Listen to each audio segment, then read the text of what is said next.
Assalamualaikum warahmatullahi wabarakatuh. Shalom, Om Swastiastu, salam kebajikan, Namo Buddhaya. Perkenalkan, nama saya Andre Widya Nugraha dari program studi ilmu komunikasi kelas reguler mahasiswa Tandri Abeng University. Di video kali ini, saya ingin menyelesaikan tugas daripada mata kuliah strategi communication. Sebelum itu, yang terhormat kepada Sir Ahmad Kusaini selaku dosen mata kuliah strategi communication. Selanjutnya, di sini saya ingin menjelaskan komunikasi menurut Laswell. Apa sih komunikator itu? Komunikator adalah pelaku utama atau pihak yang mempunyai kebutuhan untuk mengadakan komunikasi atau yang memulai suatu komunikasi. Di sini bisa seseorang individu, kelompok, organisasi, maupun suatu negara untuk komunikator. Lalu apa saja sih syarat-syarat menjadi komunikator yang baik? Di sini saya akan menyebutkan. Yang pertama, menjadi komunikator yang baik yaitu mampu mendengar aktif. Yang kedua, menghilangkan kekakuan verbal. Yang ketiga, memperlihatkan gestur yang efektif. Yang keempat, mempertahankan kontak mata. Yang kelima, memperhatikan maksud dan tujuannya. Dan yang keenam, berbicara dengan jelas. Dan yang ketujuh, yang terakhir, penuh pertimbangan. Pertanyaan yang kedua adalah, apa sih pesan atau narasi itu?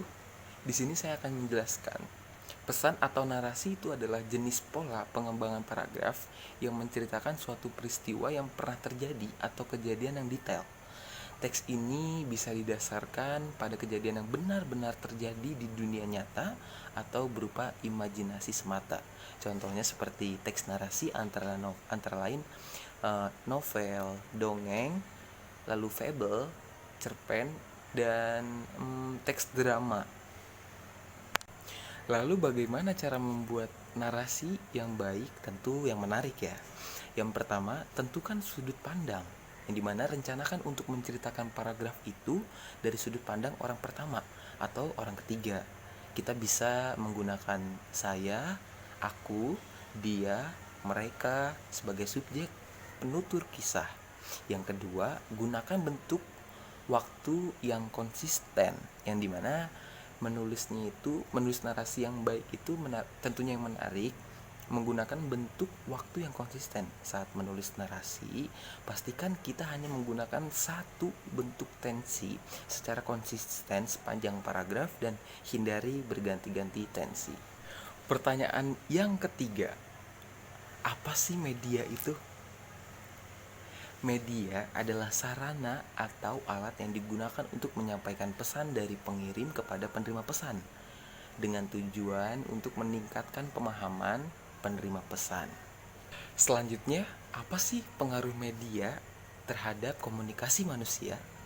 Di sini saya bisa menjelaskan bahwasanya penggunaan media itu memberikan dampak yang sangat positif, terutama dalam melakukan interaksi baik secara sosial, politik, maupun ekonomi.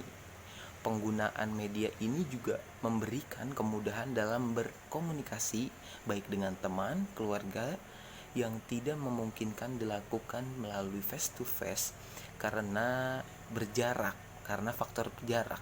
Pertanyaan yang keempat, siapa sih target komunikasi? Di sini saya bisa menjelaskan.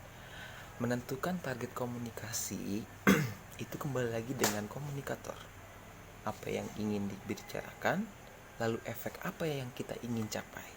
Pertanyaan yang terakhir yaitu yang kelima, apa sih pentingnya feedback bagi komunikator? Di sini saya akan menjawab. Feedback itu dapat diartikan umpan balik, yang dimana feedback itu sangat penting dalam komunikasi. Karena nilai pentingnya itu bukan saja pada kemampuan komunikator untuk dapat menafsirkan isyarat yang ditunjukkan oleh pendengar yang kemudian mengambil tindakan yang diperlukan untuk memperbaiki keadaan, namun juga dari sisi komunikan itu, di mana seringkali muncul kebutuhan untuk menyampaikan feedback secara sengaja. Mungkin hanya ini yang bisa saya sampaikan. Semoga dapat bermanfaat untuk kalian. Kurang lebihnya mohon dibukakan pintu maaf. Saya Andre Widya Nugraha. Afwa minkum. Wassalamualaikum warahmatullahi wabarakatuh. Terima kasih sudah menonton. Bye.